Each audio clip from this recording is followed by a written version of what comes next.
grâce luzolo ya ba grâce mobali mbinga somo e osala pasi penza na motema lelo oyo toye na mwa basango mibale ya mawa concernant grâce luzolo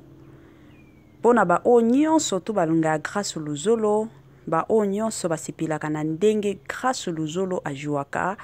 ba o nyonso basipilaka na ndenge grâce luzolo aincarnaka penza ba rôle na ye lelo toye na sango moko eza ya bien te toye sango ya liboso eza concernant film na ye ya sika persécution au mariage de rêve au tomonaki ya grâce luzolo na Naomi Lokwa eza na film na ye ya sika persécution ya mibale bandeko nanga ça reste à découvrir kandenge boyebi mama Étoile Nines TV soki aye ayaka na makambo nga soki akoloba eza te na koya te nayaka soki namoni keno ya koloba eza ya kobetela masolo eza yango bokomona nga na pete nyonso bomona nga penza na kitoko nyonso ezalaka mwa bongo ezosala pasi komona na communauté na biso surtout na bato ya maboke soki baosala biloko moko mokili baparent mosusu to bandeko mosusu bazolinga te ebele ya bacomédien balingaka na bango reproche te balingaka na bango remarque te et pourtant bazobosana na bango keno musala oyo basalaka eyaka mpona koéduke en masse ebele ya bacomédien bayebaka wana te bango balingaka kaka qualité ya film na bango kombo na bango elobama yango ezalaka objectif na bango me baobosana objectif principal oyo bato ya maboke basalaka bafilme eza mpona koya koéduke en masse et à part ça baoya mpona kochange baimere ya bato eza mwa bongo. Salut cher Bouchou, salut cher abonnés, salut cher connaissances, salut surtout les amis de Étoile Inès TV. J'espère que vous allez bien. Quant à moi, je suis bel et bien, super bien, par la grâce de Dieu. Cher Bouchou, cher abonnés et chers connaissances, Yalelo penza na memeli bino grâce luzolo yaba grâce ebele ya bato soki bamoni grâce luzolo bamonaka directement bebi la donja eza ya kobeba ebele ya bato luna mienzi aza wapi ye mutu atia mbutu entre grâce luzolo na bebi la donja bandeko nanga lelo eza ya kobeba makambo lelo eza somo kandenge boyebi avant na kota na mwa mozindo ya makambo na biso avant to continuer ko beta masolo et kozala malamu mingi na ya nanu ko sensibiliser bato toyebi que chaque fois que to sala ka émission ya sika bato sika pe bakotaka yango na ye ko sensibiliser bino. Si c'est la toute première fois ya kokota pinza na chaîne na biso chaîne moko kitoko chaîne ya ba analyse somo chaîne moko yaba information pas possible. Je vous prierai surtout de vous abonner massivement. Abonnez-vous. Cliquez aussi sur la cloche de notification pour surtout recevoir les nouveautés de notre chaîne. Aimez la vidéo, la famille, commentez et partagez. Et kosa la biso oyo penza tolobaka na biso chaque jour, chaque minute et pourquoi pas chaque seconde. Tokos makasi. Bandeko nanga kande na lobaka ezalaka toujours et encore malamu mingi soki ozolandaka biso zala penza ya kovanda bisika nyonso ozolandaka biso zwa penza kiti na yo vanda tango ozovandaka wana tia mwa mai na yo pembeni tia mwa jus na yo pembeni tia mwa sucre na yo pembeni kote mosusu talela pe heure soki omoni keno eza nango tongo na pete nyonso na osenga na yo kota olia petit déjeuner na yo soki pe omoni keno eza nango pokwa na kitoko nyonso na osenga na yo kota olia soupe na yo na système moko.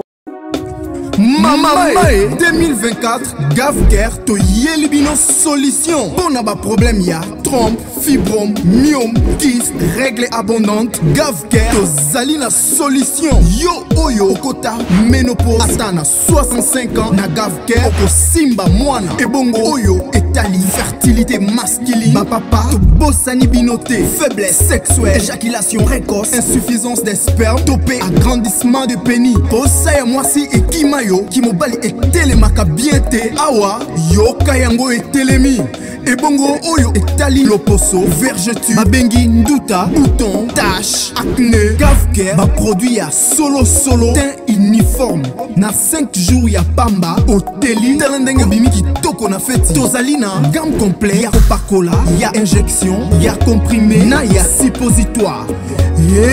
Ozali na problème ya hémorroïde interne topé externe papa mama kaka na 2 jours ya pamba omoni changement total. Pour la maladie ya tension diabète AVC topé obésité lobiko ezali perte de poids sans okota salle de sport kisi ya injection pe comprimé na GAVCARE bikalibela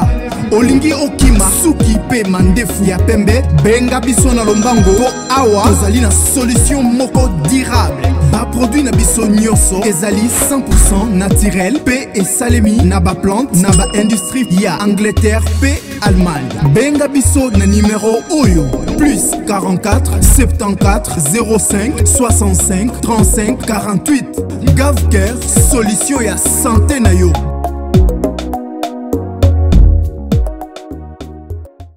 GAVCARE aye na ba solution ya kilikili. GAVCARE aye penza na ba solution ya kafu.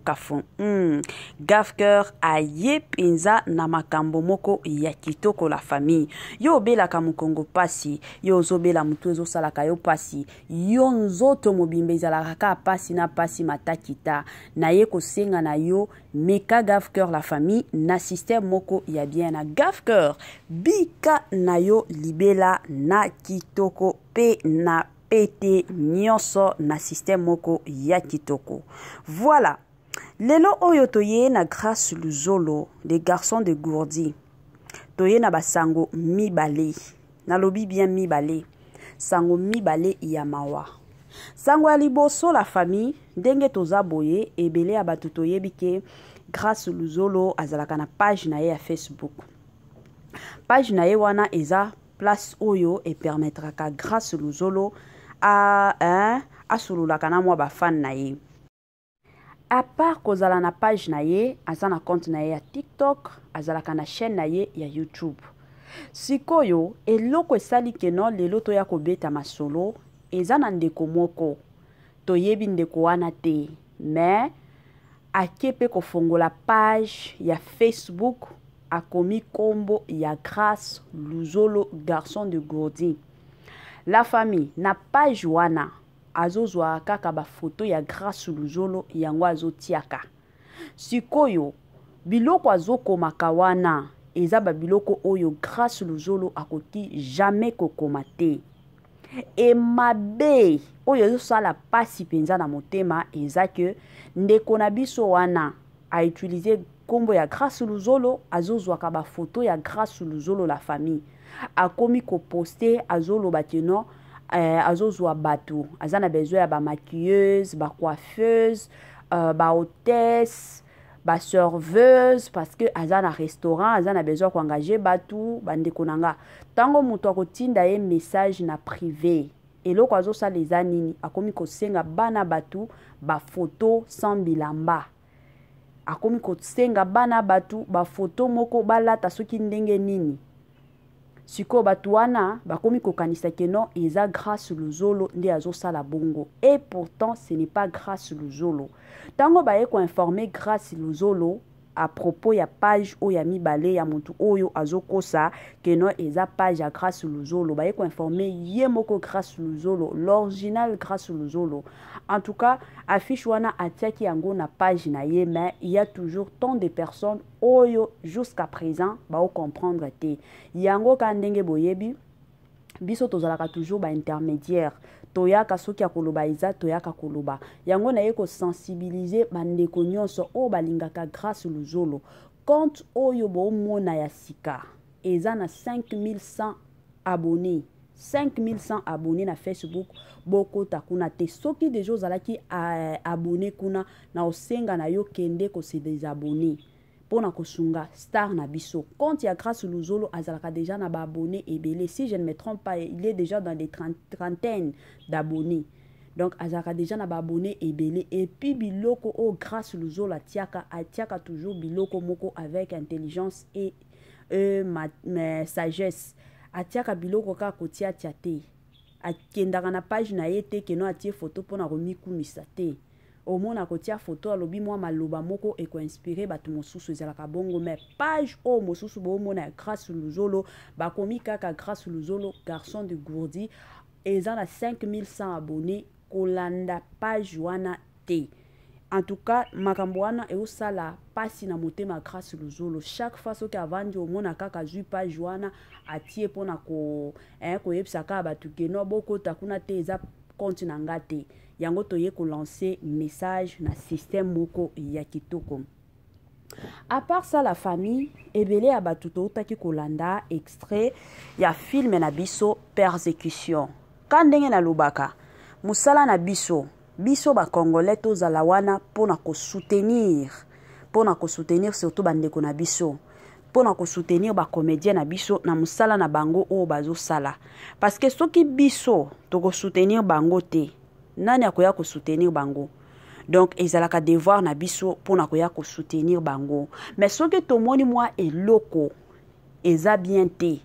il faut to ya ko lobango pour que esunga bandeko na biso ba continuer na musala eloko il faut to tiaka na mutu premièrement ezake toza babantu biso babantu eza na biloko mosusu ko tokoki ko sala eza na biloko mosusu o tokoki ko sala te tomonaka mundele mundele ndenge azalaka bongo mundele akoki na ye kotikala mutakala na présence ya mwana na ye pona bango c'est normal mais pona biso babantu esalemaka te ata moke te mwana jamais akoki komona nzoto ya baparent na ye ezalaka bongo okoki jamais komona eza lisumu tanga ta na Bible okomona siko makambo o na memeli bino lelo ezake tango toyaki komona ba extrait ya film ya ndeko na biso grâce luzolo persécution o grâce luzolo asala mariage na Naomi Lokwa na ye kozwa ba appel na ye kozwa ba message ebele ya bato babenga kandenge boyebi bato babengaka toujours mama Étoiline babenga enga eza kutu na bato mosusu batindelanga nde ba message akotinda balobi mama Étoiline tia biso tia ba message oyo comme ça bato bayeba ke biso bato totindela yo mais na kosala bongo te bino moko boyebi soki muto atindelinga message en tout cas na lingaka na nga te eza neti oye ko etale mutu na lingaka penza te ba mama ebele ba sepeli te premièrement na robe oyo Naomi alataki ba mama ebele balobi biloko nyonso biloko nyonso ezalaki libanda sikoyo wana eza ko eduke nini tolandaki biso nyonso mariage ya sœur na biso Faveur Mukoko robe o alata na église ebele ya bato bayaki koloba kutu robe wana donc ekouvrira ki moi ba parti mais ce qui totali robe ya ndeko na biso comédienne na biso Naomi Lokwa o ya lati moi-même personnellement bandeko na nga na talaki kaka mais tango pe bato bayaki ko benga en tout cas epesanga makanisi ebele na lobi donc c'est ko nga na monaki bato mosusu pe ba monaki balobi elateli premièrement ezalaki mabe eza mariage bapesi exemple tomona kolata ya ba Cardozo na tonton Omar tango basala mariage à film na bango Cardozo alataki kitoko robe na ye très bien tomona ki mariage ya ndeko na biso Vonette basala mariage na tonton Vini elateli na bango ezalaki kitoko tomona ki mariage ya tonton Jérémy Chabani na ndeko na biso wana tiktokese Chimène balataki na bango très bien mais robe o Naomi Lokwa alataki bien te ezalaki din te parce que film oba osala eza pona koya ko éduquer batu balandaka ba film pona kozwa mwa mayele sikoyo soki film ekozala keno boya kosala ba film pour que batu ba mona banzoto na bino ekozala malamu te wana eza point ya liboso selon o batu ba oloba point ya mibale bandeko nanga ba mama na biso surtout ba mama ya poto ba olinga te papa grâce luzolo quand ndenge ba yebisaka mutu nyonso soki osali mariage après ko fongola voile ya mwasi na yo balobi confirmer que eza mwasi na yo tomonaka takutu na ba église makambo ndenge salimaka bato ebele bazaka na soni mais na film wana après ko fongola voile ya ba marié sikoyo grâce luzolo prouvé pa ya batu keno Naomi Lokwa aza mwasi na yo mais il fallait voir ba makambo o elika na boy kolobango la famille pona ko attirer attention à bana te parce que toyebi ke ba émission na biso bana balanda kango alors ba mama ebele ba sepela te balobi ndenge baza boy eza film ba sala est-ce que en réalité baza mwasi na mobali lelo oyo maladie ya 4 lettres eza na boy kolobango est-ce que bokendaki kosala ba examen na ba hôpitaux to eza parce que eza film et puis biloko a bongo biso toza babantu eza ba biloko moko epai na biso tomona kango tabou kotala ngo kandenge na lobaki eza ba film to tala na bana siko ba biloko a bongo eza ba biloko mosusu ba parents ba se sentiraka mal à l'aise kotala biloko a bongo yango batu baye ko senga na bino ba comédien na biso tango bo sala ka ba film botalaka ba paramètres nyonso film o bo salaka ezalaka pour que batu batalango ba film o bo salaka ezate que no bo sala ba film pour que bo mitala bino moko te ezalaka malamu batu ba otalaka bino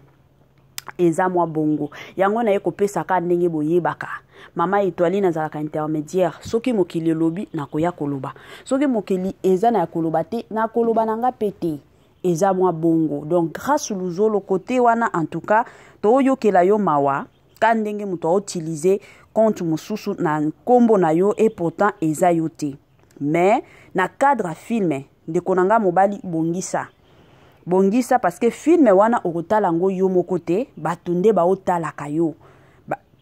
je m'excuse batu oyo baningaka bino nde ba otalaka bino sikoyo ekozala malamu mingi soki otie film bongo tala ba paramètres nyonso tia na mutu ke non ndenge toza boye toza babantu eza na biloko mosusu tokoki kosala ba biloko mosusu tokoki kosala te voir même l'habillement habillement ya ba comédien o ba ko jouer epai na yo ezala digne ya koloba keno mutu nyonso ata soki atali yango ndenge nini akosepela toboyi na biso ka ndenge ezalaki na mwa batango akala ya koloba keno ba film mosusu tokotala ngo na bana te ekozala malamu mingi soki tokotala ba film na bana baza wana baotala nakoti kopesa neti exemple ya Belle-Vie Kandi na ba film na ye okokuta mafinga te batu bafinga na kate bien que lelo na ba film bandeko na biso mosusu ba congolais mafinga ezalaka matakita mais chez Belle-Vie Kandi mafinga okokuta ngote donc otala film oza à l'aise otala ngona bana bozana bino à l'aise penza oyebi ke film oyo eye kote ya biso mais ekozala pasi pe mawa soki eko continuer toujours ba film moko totala neti pa kane na uti koloba persécution bongo et la télé déjà ya mwasi eza bien te non ba biloko wana en tout cas ekozala bien te eza na ba mibali mosusu baza marié baza na basi na bango peut-être mwasi akomi ko se sentir mal à l'aise baotala film na mobali akomi kotala mwasi ya bato na télévision ka boy miso ezolongwa te ezotala ba mama mosusu bazalaka leste surtout pona ba couple o bayebi nzambe te parce que ndenge toza boy eza na bato mosusu mibali mosusu ba o bayebi nzambe bayebi ko comprendre situation bayebi ke non eza nango film na zana mwasi o nzambe apesanga mais eza na ba couple mosusu bayebi na bango nzambe te mobali eza kindumba na kindumba mata kitaki ndumba siko bamibala bongo mwana mwasi akomi kozala mal à l'aise. Peut-être azalaki na force to makasi wana ya kolandaka ba film na biso akomi komona elateli eza bien te akomi kolanda bino lisusu te ekozala mwa pasi pe mawa. Donc grâce luzolo communauté esengi na yo bongisa tour mosusu to mbala sima tango kosalaka film talaka ba paramètres nyonso talaka nini okoki kotia na film nini okoki kotia na film te tala makambo nyonso ezalaka bongo ezalaka penza bongo ngana sepelaka na batu oyo bayaka na ba remarque tango mutozoya na remarque se kalingi yo tango mutozoya na ba reproche se kalingi yo ezalaka bongo hein grâce luzolo des garçons de Gourdi bandeko nanga to sala partage à vidéo oyo to sala partage pour que ekoma place oyo tozana besoin ekoma ekomi la grâce luzolo ekomi la équipe na emobimba ekozala penza malamu mingi penza. Grand merci na balandi nyonso Étoile Ines TV, grand merci na ba o nyonso bazwaka penza ta na bango pona kolandaka biso, grand merci de partout dans le monde toyoko yebisa bino ba merci mingi et belé. Merci na yemoko sponsor na biso officiel, merci na yemoko atikaka biso te azalaka toujours elongo na biso toyekopesa ye ba matondo sponsor na biso officiel na kombo ya Jésus Christ de Nazareth. Bambote nanga na yemoko linda bukulu ya balinda mwasi nzambe. Bambote nanga na yemoko madame Judith Diampovisa. Bambote nanga na yemoko kande boyebi madame Marie-Josée Tchala, madame Sidonia Siala. Na pesi bambote nanga na madame Bijou, bambote nanga na madame Pacifique Kiyonga na système. Rendez-vous à ne pas manquer le 19 mai 2024 au stade de Martyr avec le pasteur Moïse Mbiye. Bienvenue, welcome, karibu kwa wote. L'invitation est cordiale à tout le monde, la famille dans mutu nyonso openza azalaka na posa okota na mozindo ya prière. Rendez-vous le 19 la famille na stade de Martyr avec le pasteur Moïse Mbiye. Jour wana bandeko nanga, adoration sur adoration, louange sur louange. Jour wana batu oyo babelaka, batu oyo bakota ba jeune na ba jeune ba priya ba solution exactement. Jour à le 19 la famille et Kozalande Somo, stade des martyrs. Est-ce que vous êtes prêts? Est-ce que vous êtes prêtes? Wana toromo na kaka le 19 mai na stade de martyrs avec le pasteur, le plus grand pasteur surtout de la République démocratique du Congo na stade de martyrs.